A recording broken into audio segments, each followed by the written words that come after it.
Family Theater presents Tyrone Power and J. Carrol Naish.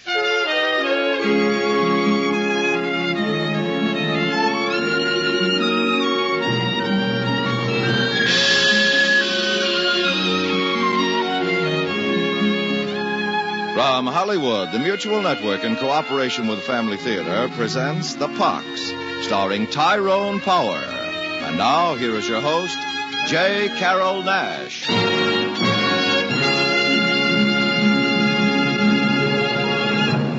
Thank you, Tony Lafrano. Family Theater's only purpose is to bring to everyone's attention a practice that must become an important part of our lives if we are to win peace for ourselves, peace for our families, and peace for the world. Family Theater urges you to pray. Pray together as a family.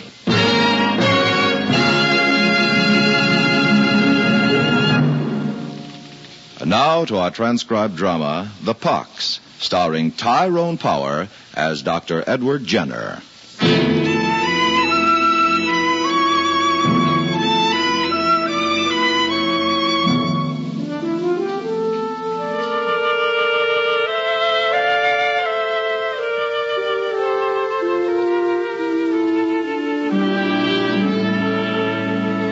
In the year 1796, a killer stalked the streets of Europe. And though his name was well known, he prowled unchallenged through the sewers of Paris, the alleys of Naples, even the rich rolling countryside of Gloucestershire, England.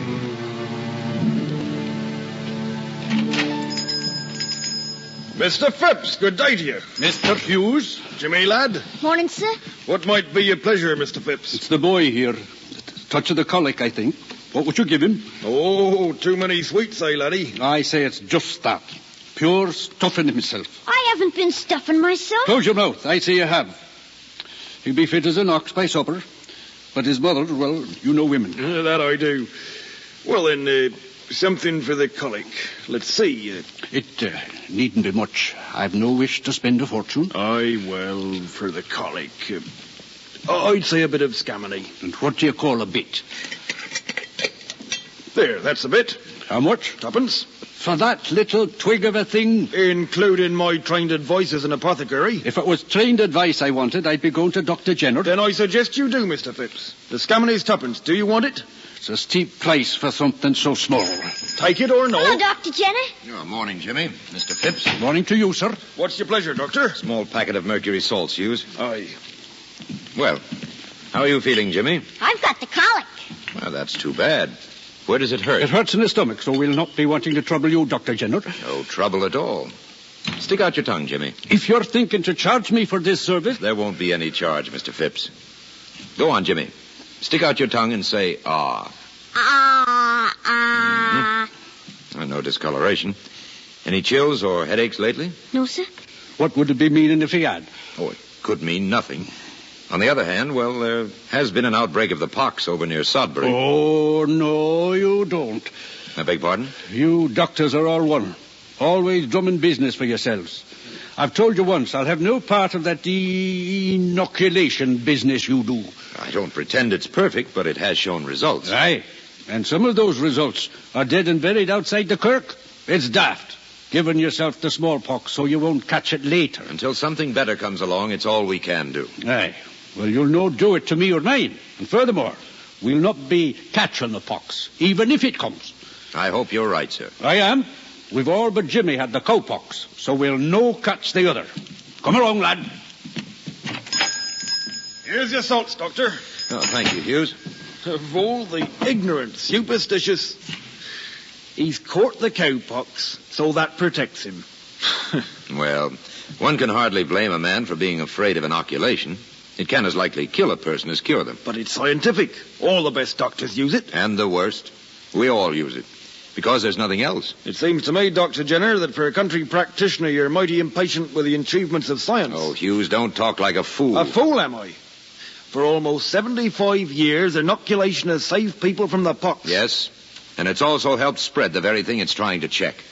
While a person is going through his inoculation period, He can infect others with smallpox just as surely as if he were suffering from the disease. That's the price of scientific achievement. Oh, hogwash, there's got to be a better way. Don't tell me, Dr. Jenner, you found time off from your rounds to probe the hidden mysteries of science. Well, I can tell you this much about science, Hughes. There's precious little of it in the apothecary's trade. I resent that. And I resent the charms and spells you dispense over this counter under the guise of medicine. Charms and spells, you call them. Well, look at the labels on those jars. Cloves, jalap, snake root, St. John's wort. All listed in the latest edition of the London Pharmacopoeia. Look at the date. 1790. And you'll also find in that witch's manual a recommended cure for kidney stones.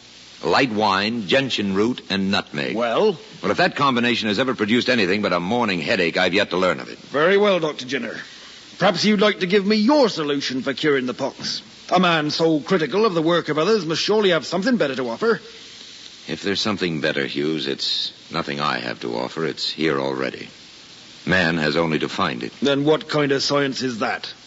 I'm not sure we have a name for it yet. But nature, as we know it, is in perfect harmony with itself. It was created that way. And the Creator has provided us with an answer to every problem he poses. Fighting fire with fire is man's way. Quenching it with water is God's. And you think fighting the pox with inoculation is man's way too? I do. The water to put it out is somewhere. And if man has faith, he'll find it. Faith? What has science to do with faith? I'm surprised at you, Hughes. Didn't you know? Know what? Science is one of the roads to faith.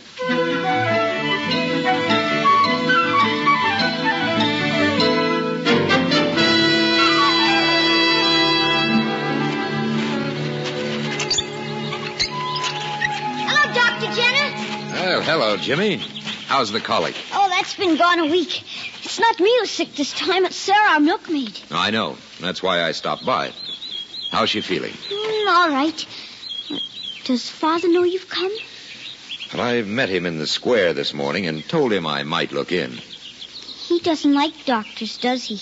Oh, I wouldn't go so far as to say that, Jimmy. It would probably be more to the truth to say your father doesn't understand doctors. He says there's no need for them. Well, in a way, he'd be right.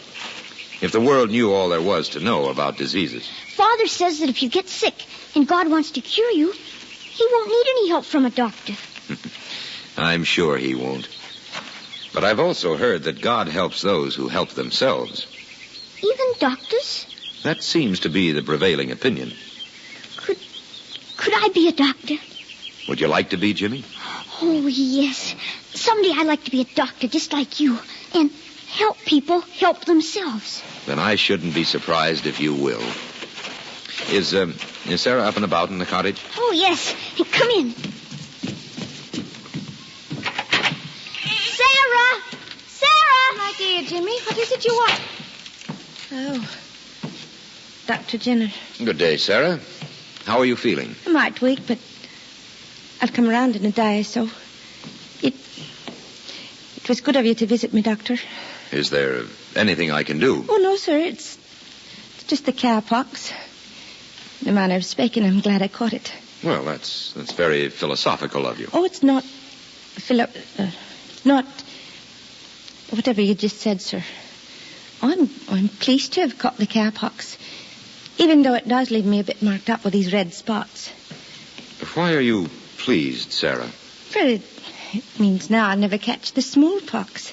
You mustn't depend on that. Oh, I can. It's God's honest truth, sir. You can believe me. Jimmy. Yes, sir? Would you be good enough to run down by the gate and see if I tethered my horse securely enough? But I just saw you tether him, Dr. Jenner. Yes, but I'm not sure of the job I did. Would you have a look for me? I'd not like my mare to run off. All right. Oh, and here, you might give her this apple. And mind she eats it all. I will, Dr. Jenner.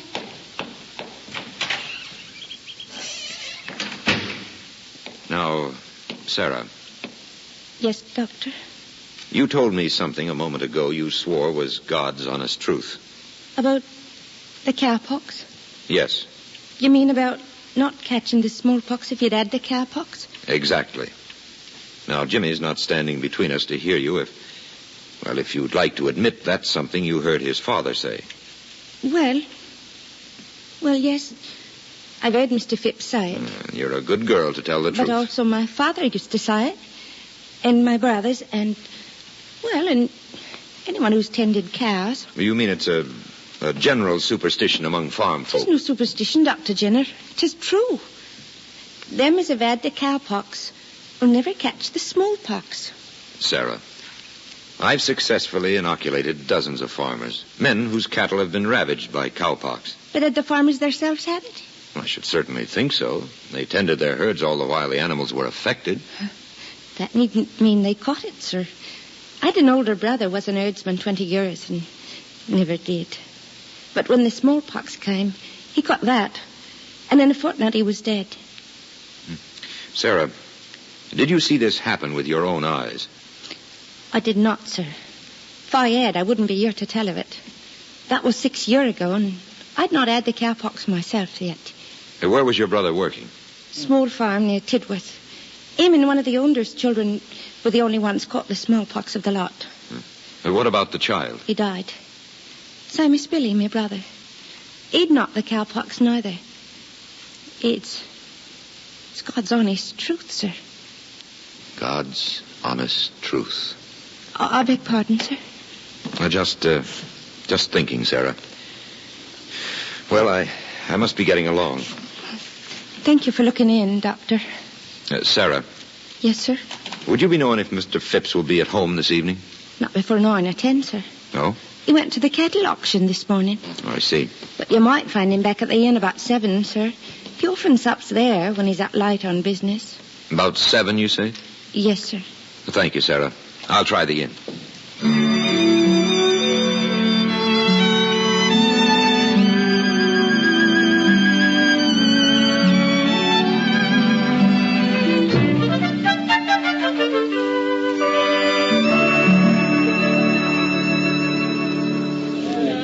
Well, Dr. Jenner. Evening, Hughes. It's not often you honour us with your presence. Would you care to join me in an ale? Not just now, thank you. Have you seen Phipps about? Phipps? Farmer Phipps, you mean? That I have, the old bear. Here at the inn? At yonder table, stuffing himself with beef and scowling at the world. Oh, yes. Yes, I see. From the look of him, I'd opine that Farmer Phipps ended the day at the short end of a business transaction. Only a financial reverse could twist his face so unbecomingly. Yes, ma'am. Well, thank you, Hughes. Stop back and join me in an ale, Doctor. I'll vow you'll need it after talking of him.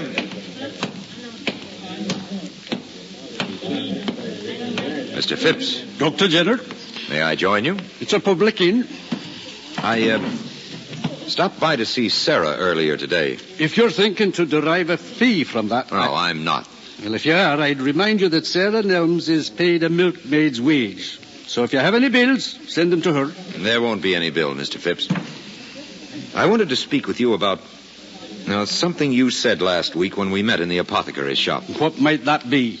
You told me you'd never catch the smallpox because you'd already had cowpox. Aye, and I've no doubt a worldly physician like yourself feels that's naught but country superstition. Is that what you sat down to tell me? No, it is not. In truth, I've begun to wonder if there may not be something in it.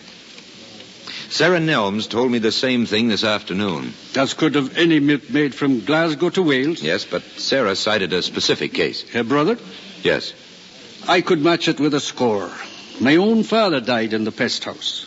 I brought him food twice a day, but having had the cowpox as a lad, naught harmed me. Has your son Jimmy ever had the cowpox? He has not. Believing as you do, then might it not be a blessing for him if he caught it? I don't make your meaning, Doctor. But it might protect him forever against smallpox. That it might, but... Would you do me a service, Mr. Phipps? That would depend upon the service. My rooms are just a few doors away. Could we go there and talk privately when you've finished your sup? Privately? Concerning what? Your son, Jimmy.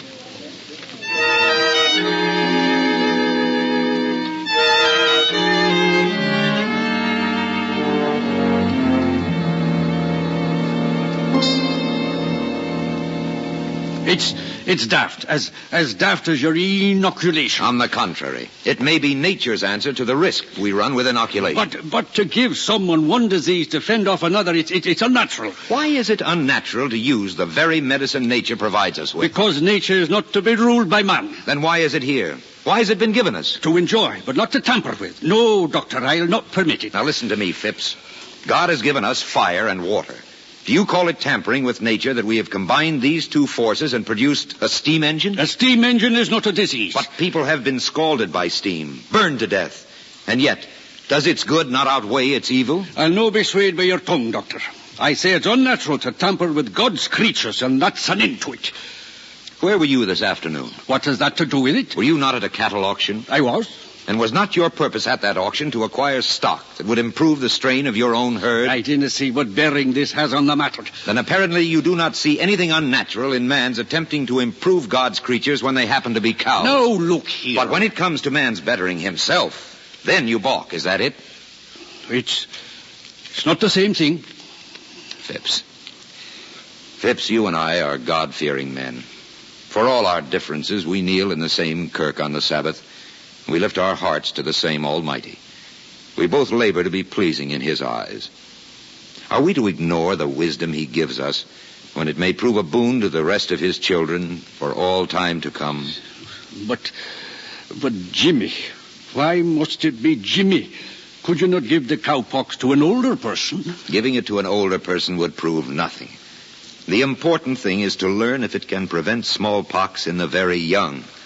That way, every child from birth could be protected. It would stamp out the disease forever. It's such a danger. Yes, I can't deny that. And yet it's not near the danger of inoculation. But you'll be inoculating him just the same. Only after he's taken the cowpox.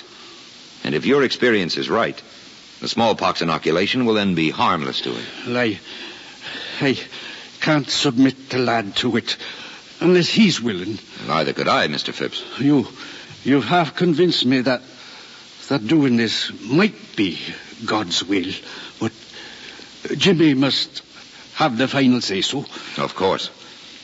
Do you want me to talk to him? Perhaps that would be the best way. Mind, I'm not saying I fully agreed. I know. But if you talk to Jimmy and not gloss over the danger... Oh, I wouldn't think of it. Well, then have faith that God wouldn't lead a child to wrong.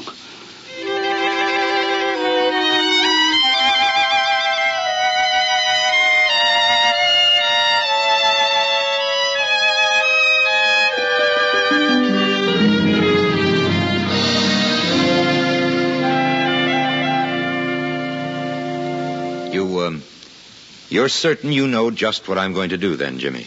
Yes, Dr. Jenner. And you, Sarah? You're going to give Jimmy a bit of my cowpox? Yes. I'll just scratch one of those little red marks on your arm, and then I'll transfer it to a small scratch on Jimmy's arm. Will it hurt the lad, Jenner? I get scratches all the time, Father. Close your mouth. I'll ask the questions. Jimmy's right. It'll hurt no more than a scratch. Will it hurt me, sir? Don't be such a fraidy cat. You're just like Mother. Close your mouth. Why did she go down to pray in the kirk, Father? It's not Sunday. Never mind why she went. Close your mouth and do as the doctor tells you. It'll only be a scratch, Sarah. You'll hardly feel it. Well, if you say so. Go on, let him scratch you. You open your mouth once more, laddie, and you'll get a birchin. Is it all right, Sarah? I guess so. Go ahead. Very well. Now, with the edge of this instrument, I just lift a bit of the matter. Would that hurt? I hardly felt it. What did I tell you? Close your mouth.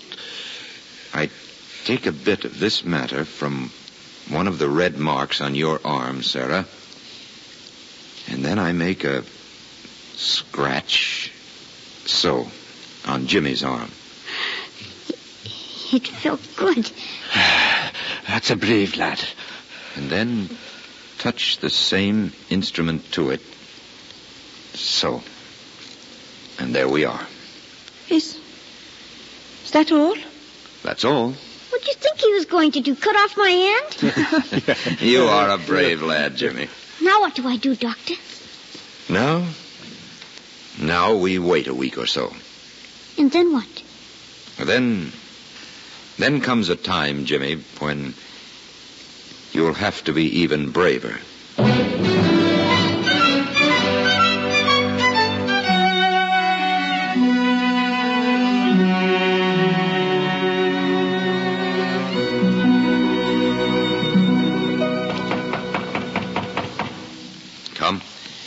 Come in. Dr. Jenner? Oh, yes. Yes, come in, Phipps. Sit down. What's the trouble, man? You look like you haven't slept for days. No, I'm all right. Is Jimmy with you? I had him wait outside. Is anything wrong? Has any of the cowpox but that single scar appeared on his body? Just the one where you scratched him. What's wrong, man? Are you beginning to doubt yourself? I wish I knew. He's come through the cowpox fine. I know. Thank heaven for that much. Are you thinking the inoculation's too risky? I'll be truthful. I hardly know what I'm thinking. I read once where knowledge from God comes through suffering. I hope there's something to it. I can see by your face it's been a hard 2 weeks for you. I'd scarcely say you look the picture of health. I'm worried, yes, and so is my wife. But we've prayed. And now I brought Jimmy here. Would you ask him to come in? Aye. Come in, lad. The doctor wants to see you. Hello, Dr. Jenner. Hello, Jimmy. Want to see my arm where you scratched me? Could I? Aye. Look. Well, seems to have healed up. And I didn't even get the headache or the fever like Sarah had. Oh, you've come through in fine style. But now's the important part, isn't it? Yes. Now's the important part, Jimmy. Well, what are we waiting for? Are you sure again, Jimmy, that you know what I'm going to do to you? Father says you're going to, inoculate me with the smallpox. That's right. But this is not just an ordinary inoculation. I know. This is bigger. You know what that means? I think so. Tell me. Father said you were going to give me more smallpox than anyone has ever had before. Oh, others have had this much before, but do you know what always happened to them? I think so. What? They died. That's right. Anyone who caught as much smallpox as I'm going to give you would die. Yes, but I've had the cowpox. You gave me that, and I didn't even take a fever like Sarah. Jimmy, lad. Yes, Father? You're no obliged to do this if you're the faintest doubt. That's right, Jimmy. It isn't being a fraidy cat if you don't want to. But I've had the cowpox. I can't catch the smallpox no matter how much you give me. Can I? We don't think so, but we're not certain. That's what we're trying to find, Jimmy. That's why we're doing this. I see. Jimmy. Yes, Father? You and I just came from the kirk, did we not? Yes. And while we were there, I asked you to pray as I prayed for guidance. Yes. While you were praying, did God seem to tell you anything? Tell me anything? What I think your father means, Jimmy, is, did God let you know if you should do this? Oh, no, he never tells me anything like that.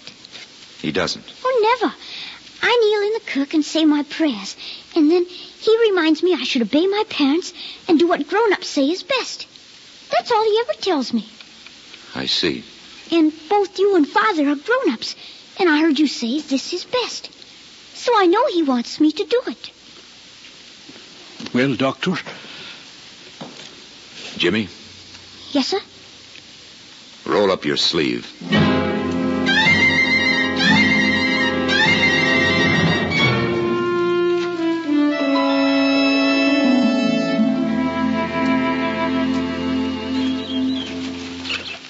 Dr. Jenner? Yes, Sarah? Mr. Phipps wants to see you in the cottage. It's about Jimmy. Is anything wrong? I don't know. He knew I was coming, didn't he? Yes. He sent me out to wait for you. Come along.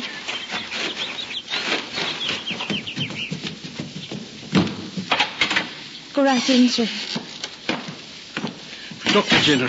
Yes? Come into the bedroom. There's something I want you to see. You don't mean... Hello, Dr. Jenner. Jimmy. 18 days, and he's fit as a fiddle. Jimmy, how do you feel? Fit as a fiddle. Oh, thank God. You've done it, Dr. Jenner. That, what was it you called it? Vaccine. That vaccine with the cowpox. It works. It seems to have. Seems to have. It only bears out what I told you at the inn last month.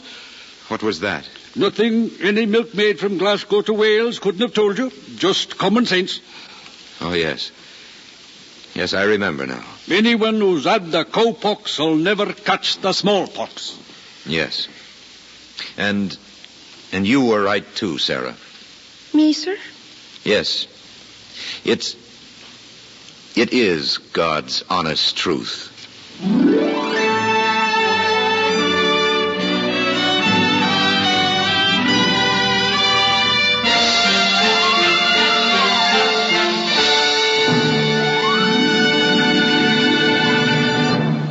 This is J. Carroll Nash.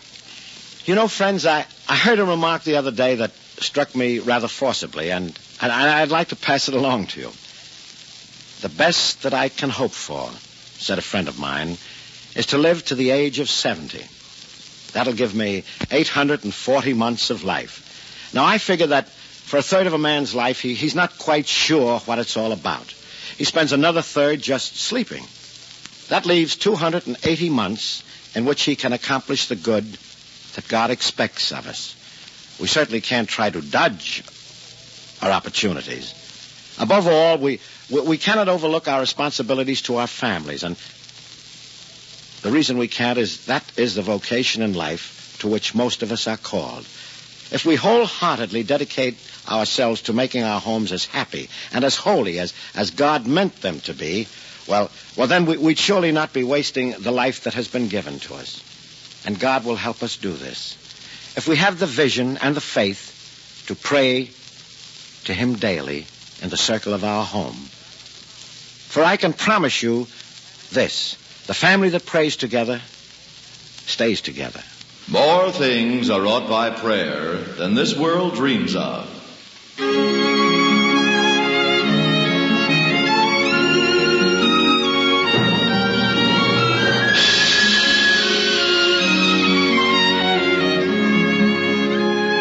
From Hollywood, Family Theater has brought you transcribed The Pox, starring Tyrone Power. J. Carroll Nash was your host.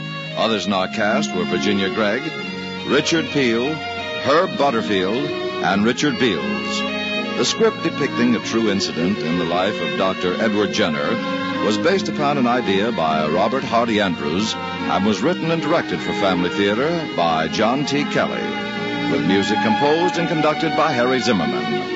This series of Family Theater broadcasts is made possible by the thousands of you who feel the need for this type of program, by the Mutual Network, which has responded to this need, and by the hundreds of stars of stage, screen, and radio who give so unselfishly of their time and talent to appear on our Family Theater stage. To them and to you, our humble thanks. This is Tony Lofrano expressing the wish of Family Theater that the blessing of God may be upon you and your home, and inviting you to be with us next week when Family Theater will present The Story of Little Tree, starring Edmund Gwenn. Dick Contino will be your host. Join us, won't you?